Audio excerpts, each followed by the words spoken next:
Salut les naufragés de la pompe. Bienvenue sur Lucien et Rébus pour ce nouveau hors-série qui sent bon le samplon à 2 € et la sueur froide devant le terminal de paiement. Aujourd'hui, on va parler de votre réservoir. Enfin, de ce qui reste dedans après que la géopolitique mondiale a décidé de s'en servir comme tirelire.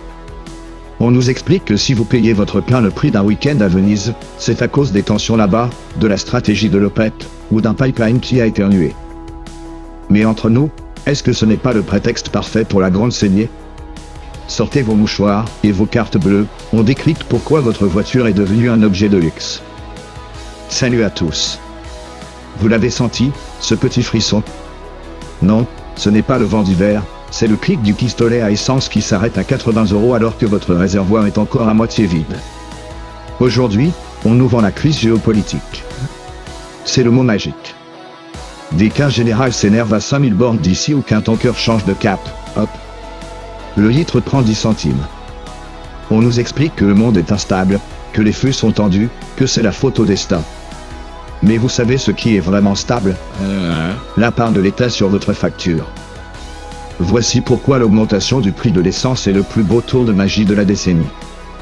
Le scénario est rodé. Un conflit éclate, les marchés paniquent toujours, c'est leur état naturel, comme un chihuahua sous caféine. Le cours du baril s'envole le lundi, et miracle. Le prix à la pompe augmente le lundi après-midi. Par contre, quand le baril redescend le mois suivant, là, l'essence met 3 mois à baisser de 2 centimes, à cause des stocks à écouler. La géopolitique, c'est le bouclier médiatique. On ne peut pas en vouloir au gouvernement, n'est-ce pas? C'est la faute aux émirs, aux Russes, aux Américains, à la tectonique des plaques. C'est tellement pratique de pouvoir pointer du doigt une carte du monde pour justifier que vous ne pouvez plus emmener les gosses au foot le samedi.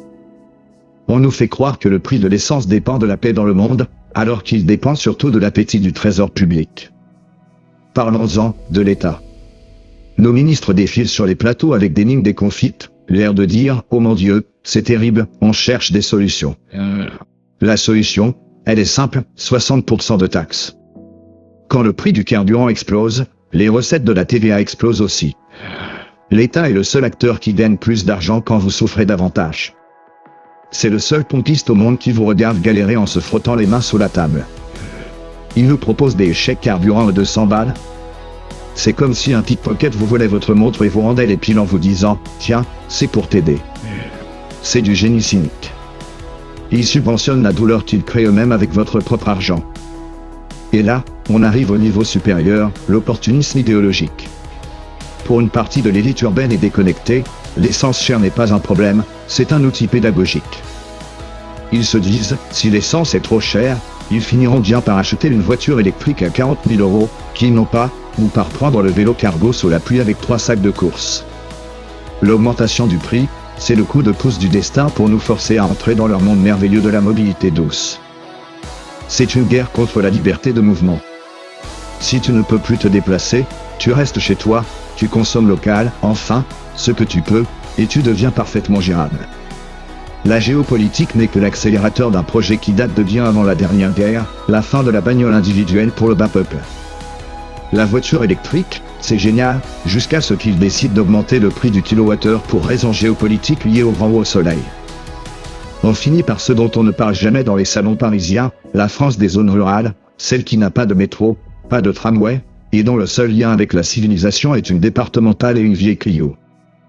Pour eux, l'essence à 2 €, ce n'est pas un débat sur Twitter. C'est un arbitrage, est-ce que je vais voir ma mère à l'EHPAD ou est-ce que je remplis le frigo? C'est une humiliation quotidienne imposée par des gens qui ont des chauffeurs payés par vos impôts. L'État nous dit soyez résilients. Moi je dis, soyez lucides. On ne paie pas le prix du pétrole, on paie le prix de notre dépendance et de leur mauvaise gestion.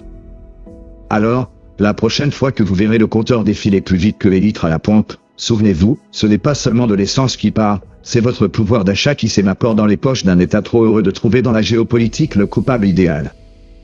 Dites-moi en commentaire, à quel prix allez-vous garer la voiture définitivement? Ou est-ce que vous avez déjà commencé à domestiquer un âne?